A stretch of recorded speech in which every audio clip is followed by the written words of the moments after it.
What's up, everybody? It's your boy CS from Motivated Minds. So, over the past couple of days, I've been seeing the internet blowing up over the sculpture that's called the Embrace. And it's supposed to represent the relationship between Dr. Martin Luther King and his wife, Coretta Scott King. And at first, I was like, man, I'm not going to do no video about this. But then I kept seeing all kinds of comments, whether it be on Instagram, on the book, or different articles, online. So I said, man, let me just go and do this. When I saw it, at first I was like, what does that have to do with Martin Luther King? But then, I took the time to do a little bit of research and I kept reading and I saw an article that actually explained it. So when I saw this picture, I understood. And I understood why it was called the Embrace. So my whole thing about it is this. It depends on from which angle that you look at it. And if you look at all the pictures that they showed online, and it depends on which source that you use. When I first saw it, it was on a conservative source. So of course, they are going to point out the negative things about this culture. But then when you go over to, let's say, a more liberal news site such as CNN, they'll paint a different viewpoint of it. And that's where I saw the different angles of it. And when I saw different angles, it really made sense. When I first saw it, I saw it on MSN. So, of course, the media is going to media.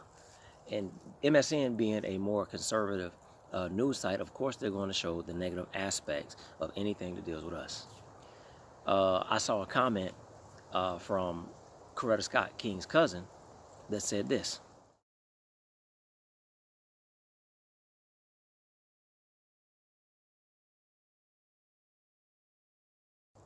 Then I saw some of the comments from Martin Luther King III and other family members, which were more positive.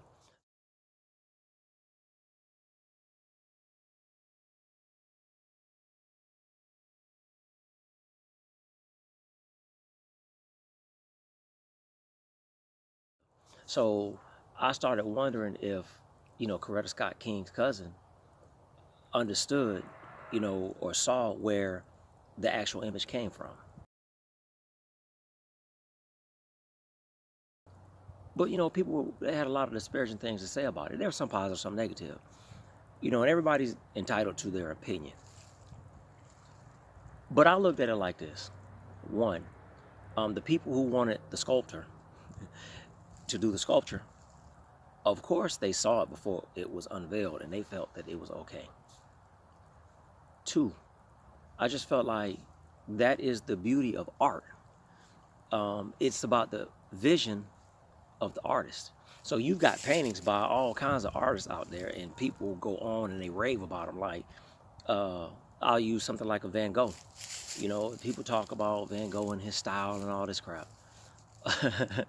But I look at some of it and other art pieces, I'm like, that's kind of ugly. But guess what? That's the beauty of art.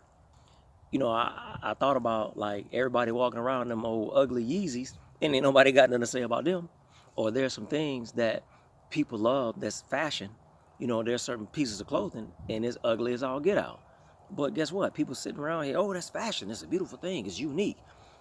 But here it is, this work of art. And people have things to say about it. And, they want to criticize it. And again, everybody's entitled to their own individual opinion. But we have to keep in mind that it's art. And that is what makes art art. Another thing I wondered is a lot of people who were critical about the piece, had they seen any of the other work that the sculptor, whose name just happened to be Hank Willis Thomas, had they seen any of his other work, such as this piece.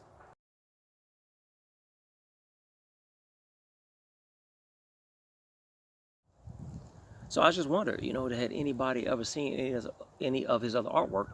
And if they had, then they would know that he often takes parts of the body or pieces of the body and, he does his work with it. I may not be a fan of all of it, but I personally think that a lot of the stuff he does, is pretty brilliant. And that's just my opinion. Here we are with a black sculptor that did a work of art that was his vision. And people complain about it.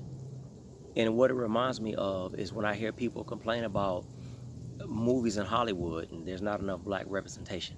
And then when we get movies such as The Woman King, or we get, Wakanda Forever, let's not forget about emancipation. And people want to complain about them and boycott. I don't hear anybody complaining about Umar Johnson stealing money from black people for a school that he's still not open. And when I ask people, well, has he opened the school? Oh, it's coming. It's coming soon.